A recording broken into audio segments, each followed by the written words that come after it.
Tu es maman, fatiguée, à bout de souffle, et tu rêves juste d'un peu de calme. Bienvenue dans Maman oui, épuisé non.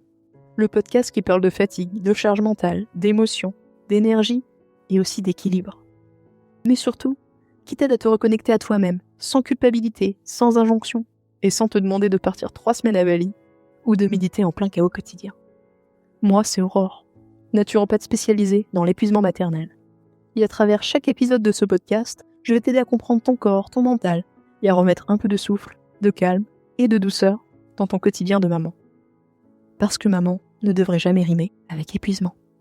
Je te souhaite un très bon épisode. Il y a un moment dont on parle assez peu, un moment discret, presque invisible, qui s'installe sans bruit. C'est ce moment où, au milieu de ton quotidien, entre une lessive, un réveil, un repas à préparer ou encore une crise à gérer, tu t'arrêtes une seconde et sans vraiment comprendre pourquoi, tu te rends compte que tu ne sais plus vraiment qui tu es. Tu continues à faire, à gérer, à assurer, mais à l'intérieur, c'est flou.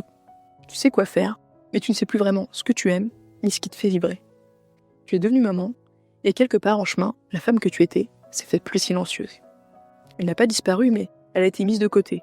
Pas par choix, pas par faiblesse, mais par amour, par instinct, et par fatigue aussi. C'est exactement ce qui m'est arrivé il y a quelques années. Je me levais le matin sans élan, comme si quelque chose en moi s'était éteint. Je n'avais plus de projet, plus de rêve.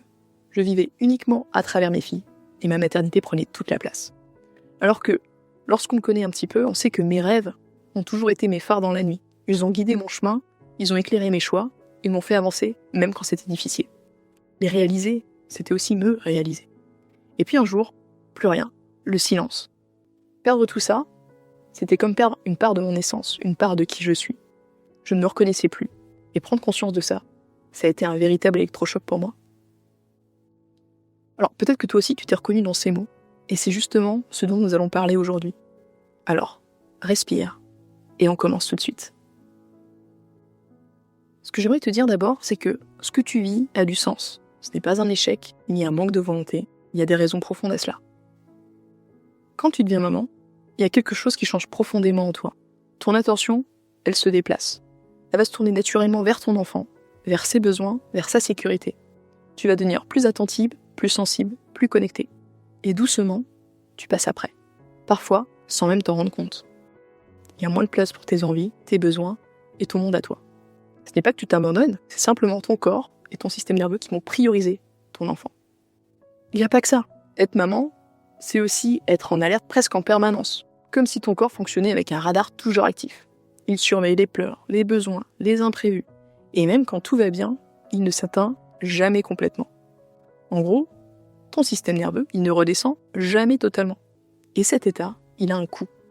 Il va consommer énormément d'énergie, physique, mentale et émotionnelle. Alors parfois, tu es fatigué et en ayant même l'impression de ne pas avoir fait grand-chose. Mais dans cet état, ton cerveau, il va aller pourtant à l'essentiel. Il va tenir, gérer, assurer. Et toi, tu passes après. Et tout ça, c'est pas seulement mental. C'est aussi hormonal. Après la naissance, tout ton corps, il s'oriente vers le lien. On parle souvent de l'ocytocine et de la prolactine. Ces hormones-là, elles sont faites justement pour prendre soin, pour protéger, pour être présentes. Et c'est magnifique. Mais ça crée aussi un mouvement naturel qui est de te tourner vers l'autre avant de te tourner vers toi-même. Et avec la fatigue, les nuits hachées, la charge mentale, tout en toi va s'organiser pour tenir. Et non pour ressentir, pour explorer, pour te reconnecter. Alors forcément, il est normal que dans tout ça, tu aies l'impression de t'être oublié. Mais en réalité, tu ne t'es pas perdu, tu t'es adapté. Tu as fait exactement ce qu'il fallait pour traverser une période intense de ta vie. Et aujourd'hui, si tu ressens ce manque, ce n'est pas un problème, c'est un signal. Le signal que quelque chose en toi est prêt doucement à reprendre sa place. Et tout ça, tu peux le comprendre grâce à des signaux que ton corps t'envoie. Parce que souvent, on sent que quelque chose a changé, mais on n'arrive pas forcément à mettre les mots dessus. La première chose, c'est que tu n'as plus vraiment d'envie. Même les choses que tu aimais, comme c'était mon cas d'ailleurs, avant, te demandent un effort considérable. Ton système nerveux, là, il cherche plus du tout le plaisir, il cherche juste à tenir. Par exemple, tu lances une série et tu l'éteins au bout de quelques minutes. Tu mets de la musique, mais tu l'écoutes pas vraiment. Et quand tu as du temps, tu ne sais plus comment faire. Et ça s'arrête pas là. Tu peux te poser, dormir, avoir du calme et pourtant te sentir toujours fatigué. Parce que la fatigue, elle n'est pas seulement physique, elle est surtout nerveuse. Comme si ton corps n'arrivait plus à se relâcher. Et petit à petit, justement, le fait que tu sois tout le temps fatigué, tu vas passer en mode pilote automatique. Tu enchaînes, mais sans vraiment être là. Pourquoi ? Parce que ton cerveau, il simplifie tout. Les émotions, les décisions, il coupe tout ce qui n'est pas vital. Et à la fin de la journée, tu te rappelles plus du tout de ce que tu as fait, tout est flou. Et parfois, tu réagis plus que tu ne le choisis, tu t'agaces plus vite, tu es moins patiente, et après coup, tu ne te reconnais pas. C'est pas moi. Et pourtant si, c'est toi, mais en version fatiguée, saturée, qui manque de soutien. Ce qu'il faut comprendre là, c'est que tous ces signaux ne sont pas des faiblesses. Ce sont des appels. Comme si une partie de toi te murmurait doucement « Je suis toujours là ». Alors, si tu te reconnais là-dedans, je voudrais que tu m'écoutes. Revenir à toi, c'est pas une question de volonté. C'est avant tout une question de sécurité. Ton cerveau, il ne te ramènera pas vers toi tant qu'il pense que tu dois encore tenir. Alors, le chemin, ça va pas être de faire plus, ça va être de créer de l'espace pour lui permettre de se relâcher. Et parfois, même quand l'espace il est là, tu n'oses pas le prendre. Parce qu'une petite voix te dit que penser à toi, c'est être moins présente pour les autres. Alors que non. Te retrouver, c'est pas t'éloigner de ton enfant. C'est revenir entière dans la relation.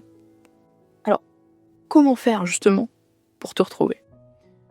La première chose que je dirais, c'est déjà commencer par quelque chose de tout simple. Te dire, ok, je me suis oubliée. Et surtout, j'ai envie de me retrouver. Nommer, c'est déjà avancer. Ensuite, toujours pareil, revenir au corps. Quand le mental il est saturé, il ne faut pas réfléchir, il faut ressentir. Respire plus lentement, ralentis quand tu arrives à le faire, et laisse ton corps se relâcher. Petit à petit, c'est lui qui dira à ton cerveau, tu peux souffler. Il y a aussi quelque chose de très simple, réactiver le plaisir. Alors, pas quelque chose de grand, mais ça peut être un rayon de soleil, une musique que tu aimes, une odeur familière, un café encore chaud. Et ça, on sait que pour les moments, c'est le Graal. C'est comme en fait rallumer une petite lumière, tout doucement.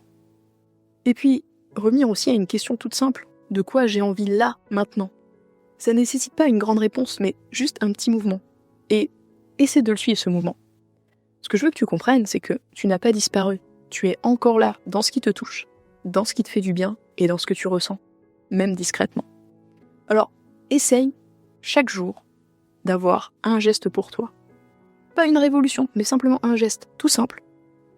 Parce que ton système nerveux, il apprend comme ça. Par la répétition, par l'intention. Et petit à petit, tu reprends ta place.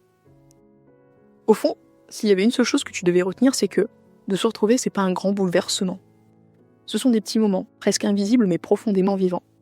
Ce n'est pas fuir ta vie, c'est revenir à toi au cœur même de ta vie. Dans un souffle plus lent, dans un café que tu bois vraiment, dans une musique que tu écoutes jusqu'au bout. Dans ces instants, tu recommences à exister pour toi. Parce que, en définitive, tu n'as rien perdu. Tu es toujours là, sous la fatigue, sous les nuits trop courtes et sous tout ce que tu portes. Ce qu'il faut que tu saches, c'est que tu n'es pas à reconstruire, tu es à retrouver. Et se retrouver, ce n'est pas redevenir celle que tu étais, c'est rencontrer la femme que tu es devenue. Maman oui, épuisée non. À très vite pour le prochain épisode.